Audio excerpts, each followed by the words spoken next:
Class BSc third year व BSc BEd 4 year के लिए हमारा जो कॉमन टॉपिक चल रहा है वो है कार्बोहाइड्रेट, जिसके पार्ट नंबर 9 की हम बात कर रहे हैं। और आज का हमारा जो टॉपिक है वो है ग्लूकोज की चक्रीय संरचना। ग्लूकोज की चक्रीय संरचना। और चक्रीय संरचना का मतलब ये हो गया कि साइक्लिक स्ट्रक्चर, साइक्लिक फॉर्म में हम ग्लूकोज को किस तरीके की संरचना से शो कर सकते हैं। तो इसके अंदर 2 प्रकार की संरचनाएं बनाते हैं हम। एक तो हेमी एसीटेल संरचना, हेमी एसीटेल संरचना, और दूसरी जो संरचना बनाई जाती है वो है पायरेनोज संरचना। क्या है? पायरेनोज संरचना। अब देखिए, ये पायरेनोज संरचना और हेमी एसीटेल संरचना हम ग्लूकोज के संरचना को लेकर बनाएंगे। अगर हमें हेमी एसीटेल संरचना बनानी आ गई तो उसको देख कर के हम पायरेनोज संरचना भी बना सकते हैं। तो हम पहली स्ट्रक्चर लेते हैं हेमी एसीटेल संरचना। क्या लेते हैं? हेमी एसीटेल संरचना।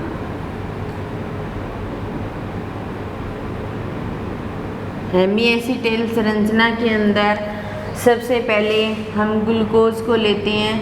CHO जो ग्रुप होता है उसको हम इस प्रकार लिख सकते हैं कि ये H यहाँ लिख दें और C डबल बॉन्ड O, और सेकेंड नंबर कार्बन में H और OH होता ही है, और जो थर्ड नंबर कार्बन है मैं उसमें OH और H, और 4 नंबर कार्बन में H और OH, और 5 नंबर कार्बन में भी H और OH होता है, और इसको बोला जाता है ग्लूकोज। क्या बोला जाता है? ग्लूकोज। तो अब देखिए, हेमी एसीटेल संरचना हम ग्लूकोज से बनाएंगे। तो ये 1 नंबर कार्बन, 2 नंबर, ये 3 नंबर, और ये 4 नंबर, और ये 5 नंबर, और 6 नंबर CH2OH। ये लिखा नहीं हमने, अभी लिख देते हैं। तो हेमी एसीटेल संरचना के अंदर क्या होता है? 5 नंबर कार्बन और CHO ग्रुप दोनों क्या करते हैं? एक प्रकार से साझेदारी करते हैं, या फिर अपने ऐसे कह सकते हैं कि एक दूसरे के साथ मिलकर एक ऐसी संरचना का निर्माण करते हैं। उस संरचना को बोला जाता है हेमी एसीटेल संरचना, जिसके अंदर 2 एनोमर बनेंगे, और उन एनोमर को बोला जाएगा अल्फा एनोमर और बीटा एनोमर, और उस कार्बन को बोला जाएगा एनोमेरी कार्बन। उस कार्बन को क्या बोला जाएगा? एनोमेरी कार्बन। तो हम ग्लूकोज का एल्डिहाइड समूह और 5 नंबर कार्बन की साझेदारी से हम एक ऐसी संरचना का निर्माण करेंगे, और उस संरचना को बोला जाएगा हेमी एसीटेल संरचना। तो हम निर्माण करते हैं यहाँ पे, और 5 नंबर कार्बन का H इसके पास चला जाएगा। ठीक है, तो हम ऐसा लिख सकते हैं H, और यहाँ पर क्या आ जाएगा? OH। ठीक है, और ये 1 नंबर कार्बन, 2, 3 नंबर, 4 नंबर, और 5 नंबर में यहाँ क्या बचेगा? H, और ये कार्बन और ये कार्बन एक दूसरे के साथ ऑक्सीजन से जुड़ जाएंगे, और यहाँ पर क्या बचेगा? CH2OH। ठीक है, अब देखो, और बाकी वैसे की वैसे लिख देते हैं। 2 नंबर कार्बन में OH, HOH, 3 नंबर में OH और H, और 4 नंबर कार्बन में H और OH, और 5 नंबर कार्बन में इधर H जुड़ा हुआ है, और 6 नंबर CH2OH। तो ये बन जाएगा alpha D positive glucose. Alpha positive D glucose. क्यों? क्योंकि अल्फा का मतलब HOH की कंडीशन है, या डी का मतलब CH2OH के ऊपर वाले कार्बन में H और OH ऐसे होता है तो उसको डी बोला जाता है। पॉजिटिव का मतलब ये डेक्सोरोटेटरी है, दक्षिणी ध्रुवण घूर्णन है, दर्शाता है। कैसे दर्शाता है? आपने फर्स्ट ईयर में स्टीरियो केमिस्ट्री पढ़ी होगी, उसमें आपने समतल ध्रुवित प्रकाश को घुमाया था, एक बार क्लॉकवाइज और दूसरी बार एंटी क्लॉकवाइज। जब आप क्लॉकवाइज घुमा रहे हो तो उसे दक्षिणी ध्रुवण घूर्णन कहा जाता है या डेक्सोरोटेटरी कहा जाता है। उसके लिए यहाँ पर पॉजिटिव चार्ज आता है और ग्लूकोज का ग्लूकोज लिखेंगे, या फिर उसके लिए स्मॉल डी को भी काम में ले सकते हैं और लीवोरोटेटरी के लिए स्मॉल एल को काम में लेते हैं और साथ में हम ऐसा भी लिख सकते हैं नेगेटिव, ठीक है। उसके पश्चात ये ग्लूकोज और ये इसका अल्फा डी ग्लूकोज बन गया। अब हम बीटा बनाएंगे तो ये OH इस साइड आ जाएगा और H इस साइड में आ जाएगा। क्योंकि मैं इस स्ट्रक्चर को बहुत आराम से बता रही हूँ, इस एसिटेल से ही पायरेनोज बनेगी और फिर उन स्ट्रक्चर को आगे काम में लेकर के डाइसैकराइड्स बनाएंगे और फिर उनको काम में लेकर के ट्राइसैकराइड्स बनाएंगे। अगर आपको ग्लूकोज की स्ट्रक्चर बनानी आती है तो आप हेमीएसिटेल बना सकते हैं, हेमीएसिटेल बनानी आ गई तो आप पायरेनोज बना सकते हो और पायरेनोज बनानी आ गई तो आप डाइसैकराइड बना सकते हो और डाइसैकराइड और ट्राइसैकराइड इन्हीं मोनोसैकराइड से बनेंगे। उसके पश्चात ये 5 नंबर कार्बन के साथ साझेदारी कर लेगा। सेकंड में H और OH होता है, थर्ड में OH और H और 4 नंबर कार्बन में H और OH और 5 नंबर कार्बन में H और ये एक इसके साथ जुड़ जाएगा और CH2OH क्या आ जाएगा? CH2OH और इसको बोलेंगे बीटा डी नेगेटिव ग्लूकोज। तो इस प्रकार ये अल्फा और बीटा क्या है? एनोमर, ठीक है। और जो ये कार्बन है 1 नंबर वाला, इस कार्बन को बोला जाएगा एनोमरी कार्बन, क्योंकि 1 नंबर कार्बन की ही पोजीशन चेंज हो रही है। 1 नंबर कार्बन में यहाँ HOH है, यहाँ पर OH और H आ गया।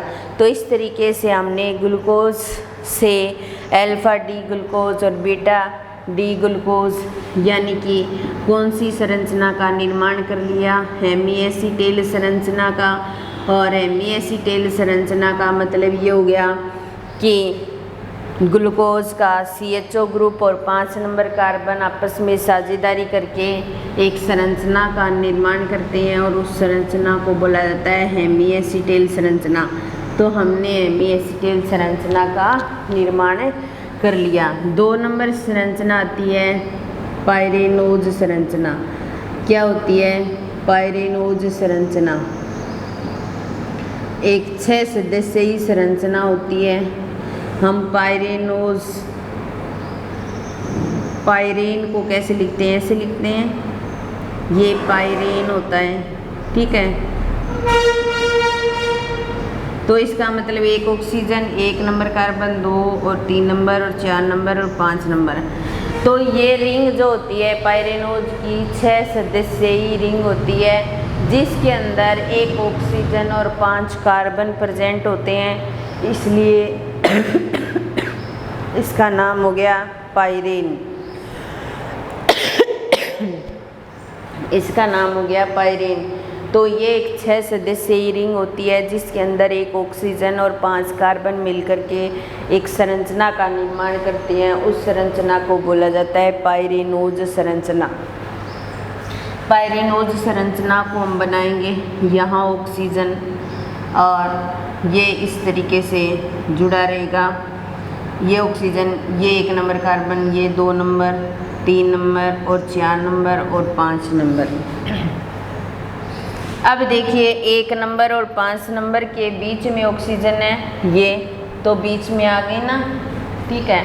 हम अल्फा डी ग्लूकोपायरेनोज का निर्माण करेंगे। क्योंकि हम पायरेनोज संरचना किसके लिए बना रहे हैं, ग्लूकोज के लिए। तो इसको बोलेंगे अल्फा डी ग्लूकोपायरेनोज। अब सीधी सी बात है, ये मान वैसे के वैसे रख दो यहाँ। तो देखो 1 नंबर कार्बन में ऊपर H और यहाँ पर क्या है OH, 2 नंबर में H और OH और 3 नंबर कार्बन में क्या है OH और H, यहाँ पे क्या है H और 4 नंबर में H और OH और 5 नंबर कार्बन CH2OH आ जाएगा और ये H आ जाएगा।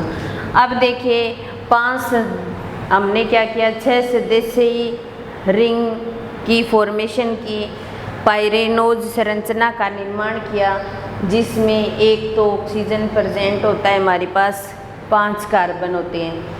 फर्स्ट नंबर कार्बन और 5 नंबर कार्बन के बीच में ऑक्सीजन प्रेजेंट होती है, ठीक है। तो हम हेमीएसीटेल संरचना से इस संरचना का निर्माण कर रहे हैं। पहले हमने ग्लूकोज का निर्माण किया, ग्लूकोज से हेमीएसीटेल बनाई और हेमीएसीटेल से हमने क्या कर दी, पायरेनोज संरचना बना दी। अल्फा से बना रहे हैं तो ये अल्फा डी ग्लूकोपायरेनोज हो जाएगा, ठीक है। अब देखिए बीटा डी ग्लूकोपायरेनोज का निर्माण करेंगे।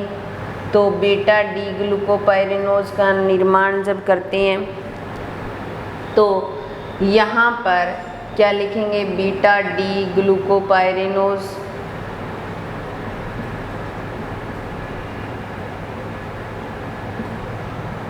अब देखो बीटा डी ग्लूकोपायरेनोज बना रहे हैं तो हम बीटा डी ग्लूकोज वाली संरचना को काम में लेंगे और इसके अंदर ये 1 number carbon, 2 number, 3 number carbon, ये 4 नंबर और ये 5 नंबर और 6 नंबर यहाँ आ जाएगा CH2OH। तो यहाँ तो H ही आएगा। अब देखिए 1 नंबर में उधर क्या है OH ऊपर, तो यहाँ OH रख देंगे, यहाँ H। 2 नंबर कार्बन में H है इस साइड और इधर OH है। 3 नंबर में OH है और ये H है और 4 नंबर में H और OH, 5 नंबर में H और CH2OH। तो देखिए हमारे पास जो ऑक्सीजन जुड़ा होता है वो 1 नंबर और 5 नंबर कार्बन के मध्य जुड़ा होता है। तो 5 कार्बन और 1 ऑक्सीजन, टोटल 6 सदस्य हो गए और 6 सदस्यीय जो रिंग होती है उसको बुलाता है पायरेनोज संरचना। तो ये थी ग्लूकोज की चक्रीय संरचना, जिसके अंदर हमने हेमीएसीटेल संरचना, पायरेनोज संरचना की। पहले ग्लूकोज बनाया, ग्लूकोज के 5 नंबर कार्बन और इसके मध्य साझेदारी करवाई तो अल्फा डी ग्लूकोज का निर्माण हो गया और इधर बीटा डी ग्लूकोज का निर्माण हो गया। फिर हमने पायरेनोज संरचना, पायरेन को 5 कार्बन और ऑक्सीजन की रिंग के रूप में शो किया जाता है, जिसके अंदर अल्फा डी ग्लूकोपायरेनोज बनेगा और बीटा डी ग्लूकोपायरेनोज बनेगा। तो alpha D glucopyranose alpha D glucose से बनेगा और beta D glucopyranose beta D glucose से बनेगा। ये तो हमने बात की ग्लूकोज की चक्रीय संरचना की। किसकी बात की, ग्लूकोज की चक्रीय संरचना की बात की। क्योंकि हम डाइसैक्राइड बनाएंगे तब हमें ग्लूकोज और फ्रक्टोज दोनों की आवश्यकता पड़ेगी, तो हमें दोनों की संरचना करनी पड़ेगी दोनों की ही संरचना करनी पड़ेगी। अब देखिए हम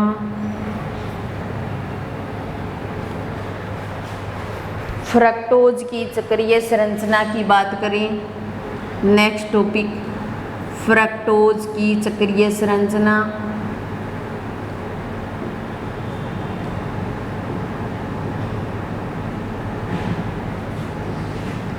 जैसे ग्लूकोज 2 प्रकार की संरचनाएं शो करता है, उसी प्रकार फ्रक्टोज भी 2 प्रकार की संरचनाएं शो करता है। पहली तो सेम वैसे ही जैसी ग्लूकोज शो करता है, हेमीएसीटेल। नाम सेम है लेकिन संरचना अलग अलग बनती है दोनों की। क्यों? क्योंकि एल्डिहाइड के अंदर ग्लूकोज के अंदर एल्डिहाइड समूह होता है और फ्रक्टोज के अंदर कीटोनिक समूह होता है। और दूसरी संरचना होती है फ्यूरेनोज संरचना। क्या होती है? फ्यूरेनोज संरचना। तो इसकी दूसरी संरचना तो चेंज हो जाती है। फर्स्ट संरचना का नाम सेम है लेकिन स्ट्रक्चर अलग अलग बनती है। तो फर्स्ट लेंगे हेमीएसीटेल संरचना। हेमीएसीटेल संरचना बनाने के लिए हमें सबसे पहले उस मोनोसेक्राइड की संरचना का पता होना चाहिए और हमारी जो संरचना है वो इस प्रकार है। CH2OH 1 नंबर कार्बन फ्रक्टोज की संरचना की बात कर रहे हैं और 2 नंबर पर कीटोनिक समूह और 3 नंबर पर OH और H और 4 नंबर पर H और OH और 5 नंबर कार्बन पर H और OH और CH2OH ये होता है। अब देखिए हमारे पास में यहाँ पर हम बात कर रहे हैं 6 कार्बन की एक संरचना जिसको बोला जाता है फ्रक्टोज की संरचना। ये जो होती है फ्रक्टोज होती है जिसके अंदर 2 नंबर कार्बन पर कीटोनिक समूह प्रेजेंट होता है। तो हेमीएसीटेल संरचना जैसे ग्लूकोज में क्या था, एल्डिहाइड समूह और 5 नंबर कार्बन आपस में साझेदारी करके इस संरचना का निर्माण कर रहे थे और इस संरचना को हमने नाम दिया था हेमीएसीटेल संरचना। तो फ्रक्टोज में क्या हो जाएगा, 5 नंबर कार्बन और कीटोनिक समूह आपस में मिल करके एक संरचना का निर्माण करेंगे तो उस संरचना को बोला जाएगा हेमीएसीटेल संरचना। ये 1 नंबर कार्बन, ये 2 और 3 और 4 और 5। तो यहाँ पर जो संरचना बनेगी वो कीटोनिक समूह और 5 नंबर कार्बन के मध्य बनेगी और इस संरचना को बोला जाएगा हेमीएसीटेल संरचना। अब देखिए यहाँ पर हमारे पास ये कीटोनिक समूह प्रेजेंट है, ठीक है। तो हम ऐसा लिख सकते हैं ये 2 नंबर कार्बन है हमारा और इसके साथ इधर कौन है, CH2OH जुड़ा हुआ है और इधर ऑक्सीजन जुड़ी हुई है और ये H इसके साथ चला जाएगा तो क्या बन जाएगा CH2OH COH। 3 नंबर कार्बन में OH है इधर और H और 4 नंबर कार्बन में H और OH और 5 नंबर कार्बन में H और ये आपस में जुड़ जाएंगे, यानी कि 2 नंबर और 5 नंबर कार्बन आपस में ऑक्सीजन के द्वारा जुड़ जाएंगे और 6 नंबर कार्बन को वैसे की वैसे लिख देंगे। ये 1 नंबर, 2 नंबर कार्बन, ये 3 और ये 4 और ये 5 और 6। तो ये बन गया अल्फा D पॉजिटिव फ्रक्टोज। क्या बन गया, अल्फा D पॉजिटिव फ्रक्टोज। यानी कि इसका जो विन्यास होता है वो D होता है और ये पॉजिटिव का मतलब ये डेक्सोरोटेटरी है, ठीक है। अब यहाँ पर हम बीटा का निर्माण करेंगे, तब ये करेंगे।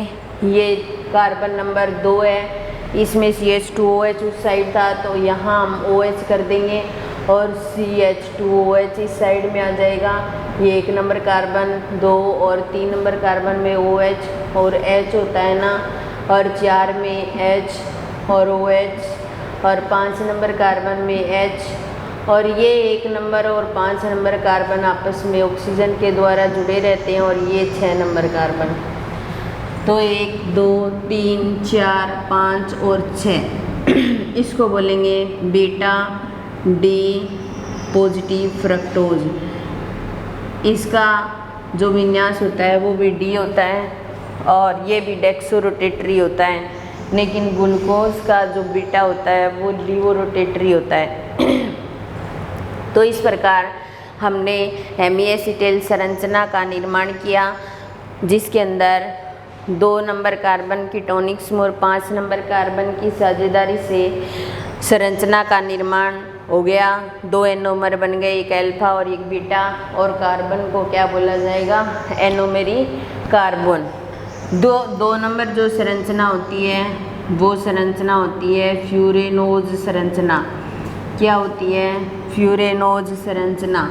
अब देखिए सबसे पहले तो फ्यूरेनोज की बात करने से पहले हम फ्यूरेन की संरचना बनाते हैं। ये क्या होता है, एक हेटेरोसाइक्लिक कंपाउंड होता है, हेटेरोसाइक्लिक कंपाउंड होता है, जिसका मतलब ये हो गया कि इसके अंदर कार्बन हाइड्रोजन के अलावा अन्य प्रकार के जैसे ऑक्सीजन जुड़ा हो, नाइट्रोजन जुड़ा हो या फिर सल्फर जुड़ा हो, तो इस तरीके के कंपाउंड कोई भी परमाणु जुड़ा होता है तो उसको हेटेरोसाइक्लिक कंपाउंड बोला जाता है। तो ये क्या है, फ्यूरेन है, हमारे पास क्या है, फ्यूरेन है। और फ्यूरेन के अंदर क्या है, एक ऑक्सीजन है और 4 कार्बन प्रेजेंट है, 1 2 3 4 4 कार्बन है। तो हम ऐसा कह सकते हैं ना कि 4 कार्बन और एक ऑक्सीजन की साझेदारी से एक संरचना का निर्माण होता है और उस संरचना को बोला जाता है फ्यूरेनोज संरचना। इस संरचना को क्या बोला जाएगा, फ्यूरेनोज संरचना। अब देखिए हम फ्रक्टोज के लिए अल्फा फ्यूरेनोज संरचना का निर्माण कर रहे हैं, तो मैं ऐसा लिख सकते हैं अल्फा डी फ्रक्टो फ्यूरेनोज। थोड़ा सा नीचे लिख देती हूँ, अल्फा डी फ्रक्टो फ्यूरेनोज। अब देखिए इसके अंदर 4 कार्बन है, ठीक है। ऑक्सीजन किसके साथ जुड़ा हुआ है, 2 नंबर और 5 नंबर कार्बन को, तो इसको मैं 2 मान लेती हूँ, इसको 3 मान लेते हैं, इसको 4 मान लेते हैं और इसको 5 मान लेते हैं। तो सिंपल सी बात ये हो गई कि ऑक्सीजन जो जुड़ा है वो 2 नंबर और 5 नंबर कार्बन के मध्य जुड़ा है। ग्लूकोज में क्या था, 1 और 5 के मध्य जुड़ा था, तो हमने ग्लूकोपाइरेनोज संरचना बनाई थी। तो हम अल्फा बना रहे हैं, तो अल्फा के अकॉर्डिंग लिख देते हैं। अल्फा में 2 नंबर कार्बन के ऊपर क्या है, यहाँ पर CH2OH है, तो ये 1 नंबर कार्बन हो गया और यहाँ पर क्या है, OH। फिर 3 नंबर कार्बन में OH और H, 4 नंबर कार्बन में H और OH, 5 नंबर कार्बन में क्या है, H और CH2OH। ये 5 के बाद 6 आएगा, नीचे नहीं जाएगा 6, ये CH2 हमेशा ही ऊपर आएगा। फिर उसके बाद में हम बात करते हैं फ्रक्टो फ्यूरेनोज की। किसकी बात करेंगे, फ्रक्टो फ्यूरेनोज की। तो बीटा से बनाएंगे तो ये हो जाएगा बीटा डी फ्रक्टो फ्यूरेनोज।